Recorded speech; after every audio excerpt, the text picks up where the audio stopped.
Top 5 Fridays. From binge gamers to spooky heart attacks, here are 5 people who have died from gaming. Only 3 weeks into 2015, already 2 Taiwanese men died from marathon gaming binges.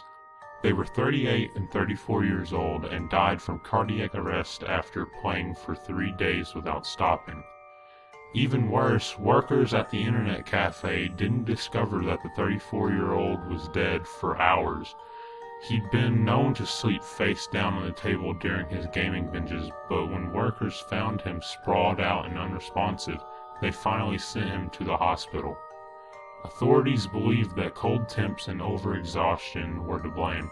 They noted that none of the other gamers in the cafe seemed to even notice that one of their own was being carted off, stiff as a board.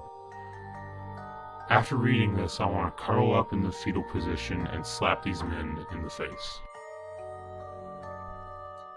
An 18-year-old Taiwanese gamer died in July of 2012 after a marathon 40-hour Diablo 3 session.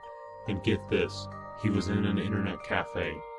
Internet cafes need to have a sign up at the door that says, "Gaming for long time bad."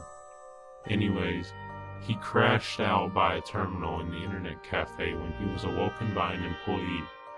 He then managed to stand up, take a few steps around, and then collapsed. No cause of death was identified at the time, and the police were investigating what might have led to his death. In 1981, Daly popped a quarter into the robot killing machine to score an alleged 16,660 points, his personal best. Moments later, he collapsed and was pronounced dead of a heart attack at the tender young age of 19. Burkowski died under similar circumstances less than a year later when, after playing in his local game room Friar Tuck's in Calumet City, Illinois for months, he finally pushed himself too far. Shortly after entering his initials on the Berserk scoreboard for not 1, but 2 record high scores, he also fell victim to cardiac arrest. Both of these men died in a blaze of glory, and with their literal last ounce of life, they entered scores in dying legends and forever being known as the guys who died for not only doing what they loved, but perfecting it. The most recent video game-related death to date comes in the form of a pulmonary embolism experienced by a 20-year-old Chris Staniforth from the United Kingdom. Chris frequently participated in 12-hour-long Halo sessions without breaks, and during one fated campaign, a blood clot traveled from his legs into his lungs, killing him instantly.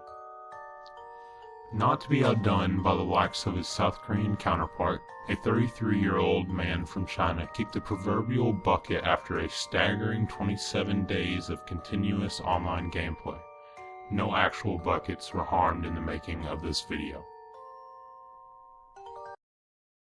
Thanks for watching, and don't forget to subscribe for more content.